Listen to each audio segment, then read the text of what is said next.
Hello, everyone. I'm Larry Ridley, and this is the NFL on EA Sports. In today's matchup, we should have a fun one on our hands. It's the Seahawks coming in at 1-5, going up against the Cardinals, who come in at 1-5.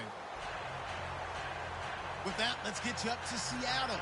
We're standing by are our commentators, Brandon Guyton and Charles Davis. All right, Larry, thank you. We are in the Pacific Northwest as we get set for football at CenturyLink Field here in Seattle.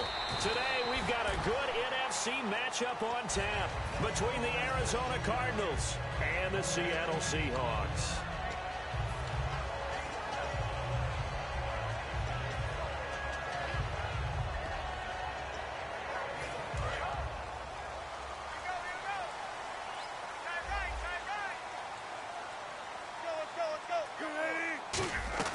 On first down, Wilson. It's caught on the left side by Kurz. And he'll get to the 29-yard line, brought down there. They'll give him 8 on the play, and it'll be a second down. A good, safe pass there right off the bat. That's almost a rhythm play. That's what we like to call it. Get them into rhythm early, something safe, something they're confident about, something they feel good. And once that's completed, then you just keep moving from there because the confidence elevates.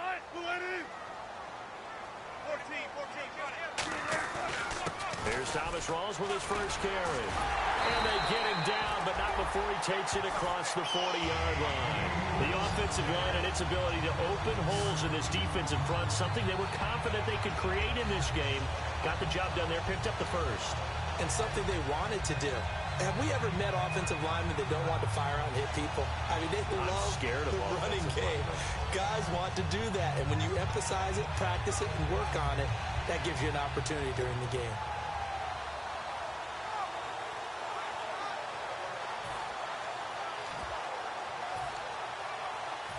Offense comes to the line now, 1st and 10.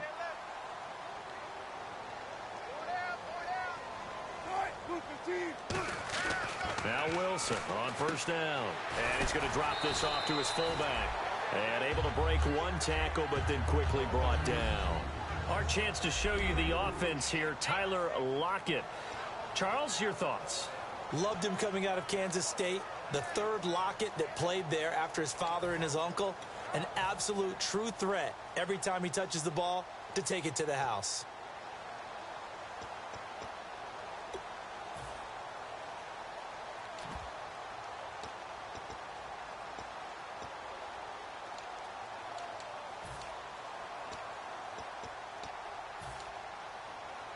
So they complete the pass, and now they face a second down.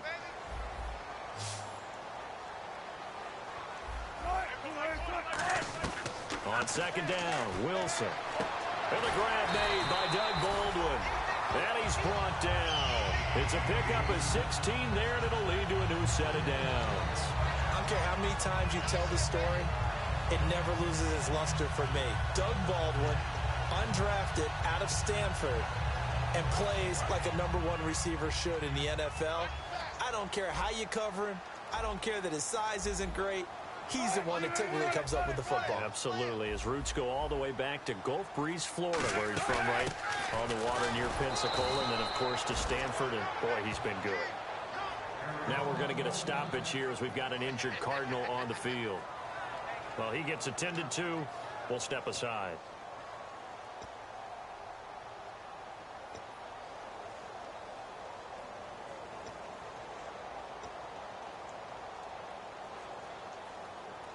So what will they do? On the ground, through the air, let's see. 2nd and 9.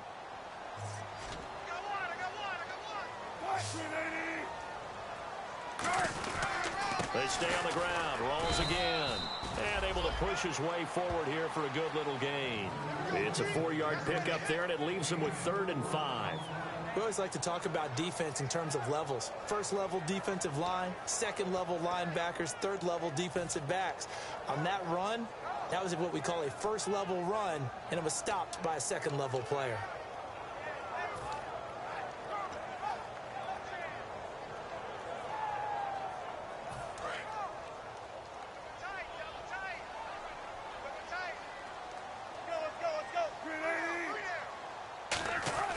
Wilson. Out to the right here to Wilson. And he works it to the 30-yard line here, right at the 30. Call it a 3-yard gain, and that's going to bring up a 4th down. So much about offense is what you call hidden yardage. You know, you throw the ball to someone, they catch it, and then they can make a big play. You know, they create a play, run after catch. They did a really nice job there of limiting that and keeping him from a 1st down. Yeah, stopped him in his tracks.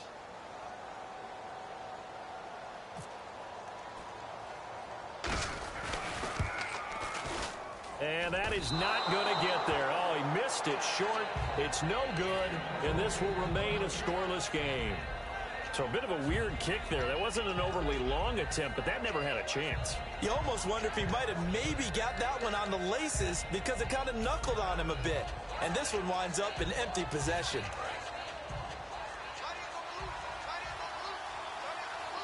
They come out 5 wide, 3 of them to the right side. All right, here we go. 3-19.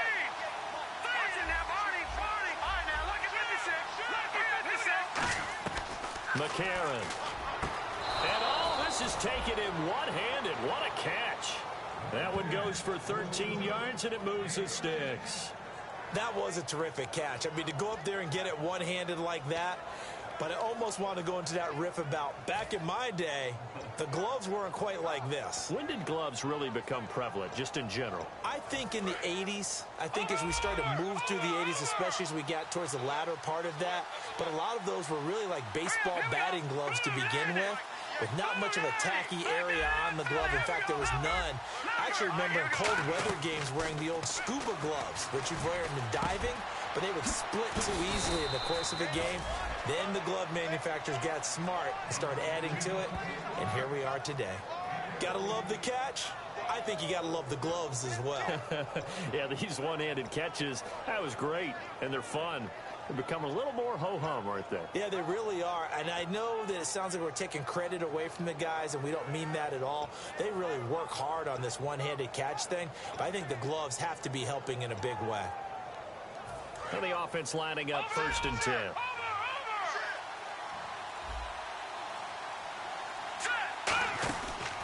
They'll run it now out of the gun. And he'll get this down to about the 30, 31-yard line. A gain of 3, 2nd down. The inaugural drive for this offense today, and the guy we're going to talk about, Michael Floyd. Starting to develop into a #1 receiver, a guy that you'll count on downfield.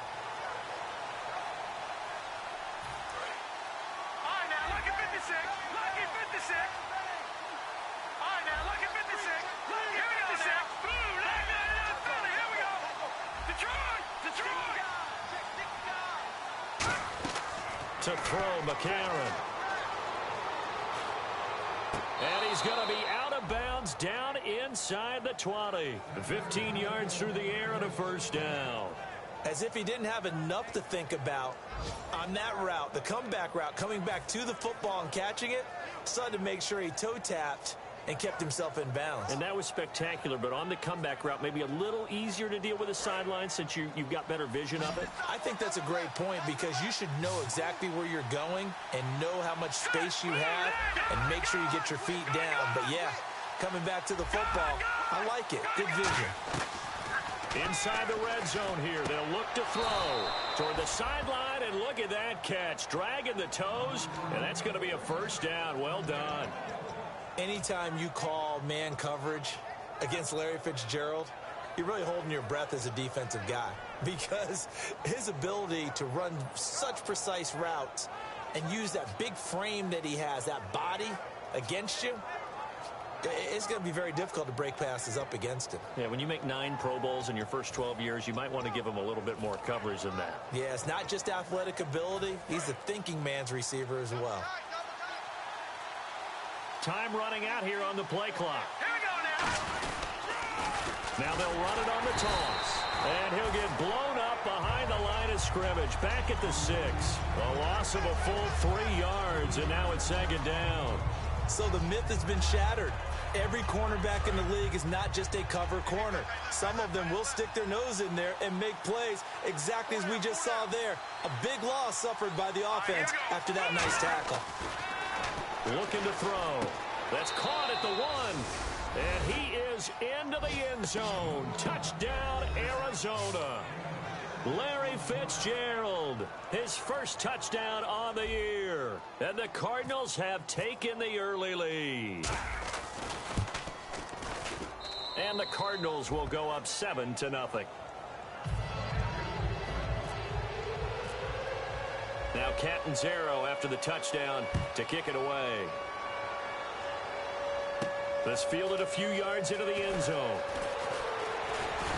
And he'll take this up past the 20 and down at the 22-yard line. The Seahawks offense now, they get set to go back to work. And they had compiled a pretty long drive last time. Unfortunately, though, it ended with no points after the missed field goal.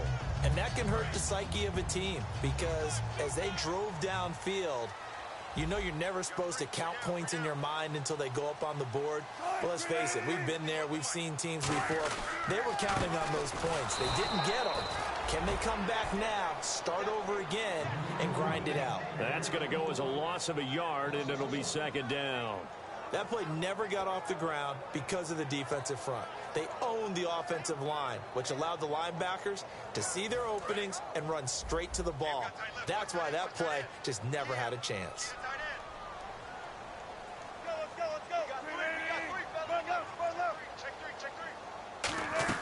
Now Wilson on second down. And the catch is made here by Tyler Lockett.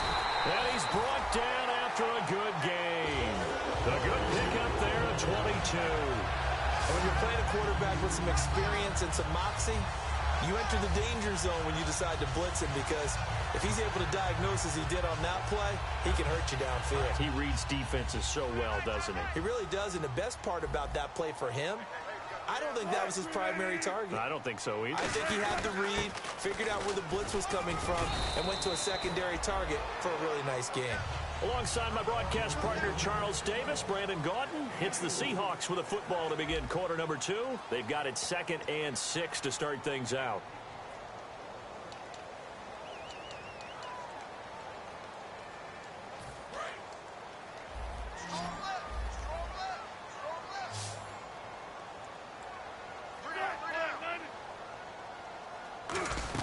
On second down, here's Wilson.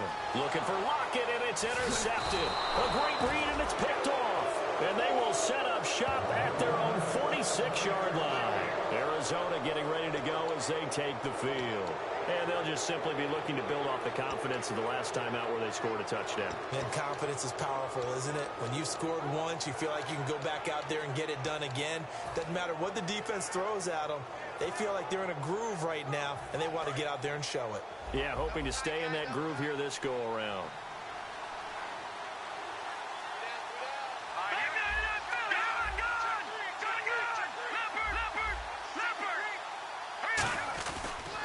A handoff as they run the counter play.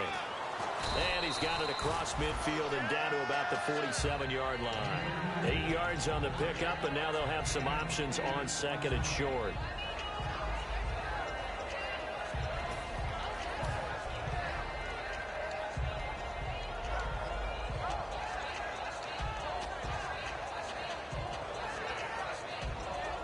Second down following the run.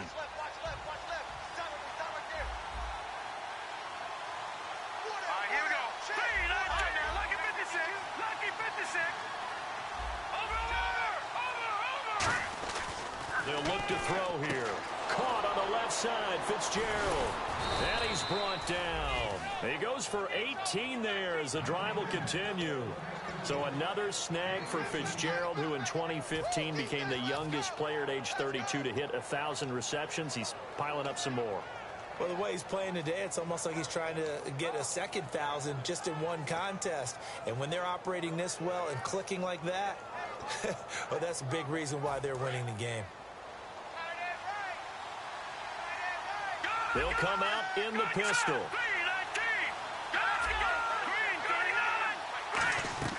Now on first down, he'll drop to throw it. He's got Floyd on left.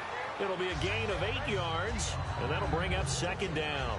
I know many people like to throw to the tight end, maybe in a little flexed out position because he creates mismatches with his size. But slot receivers do the same thing with their quickness, their speed, and their route running savvy.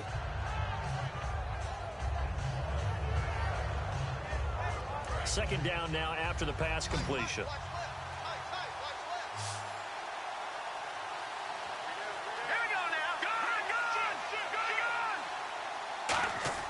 McCarron. A hit as he throws there, incomplete. Kendall Wright, the intended target, and it's 3rd and short. It's a tried-and-true formula, and I don't think it'll change for as long as we play football. If someone's trying to throw the ball and you can put pressure on them and make it tough, that's only going to help your defense. Yeah, he's since being hurried. He got rid of it before taking the hit, but incomplete.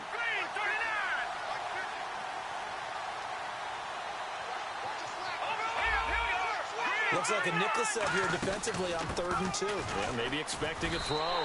That'll make it 4th down after a loss of 1. Brandon, that play ended so fast, it's almost as if the quarterback handed it to the runner, and the tackler was there right away for a loss of yardage.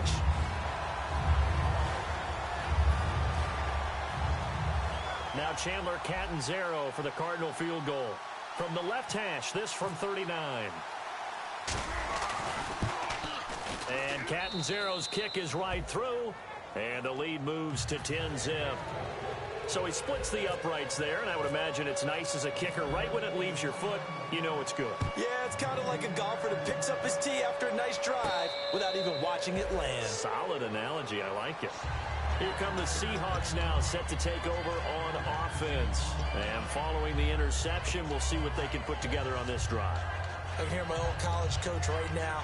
He always used to tell us before every game, the team making the fewest mistakes will win. What they're hoping is that last mistake is their only one of the game. Coaches, that's all they talk about.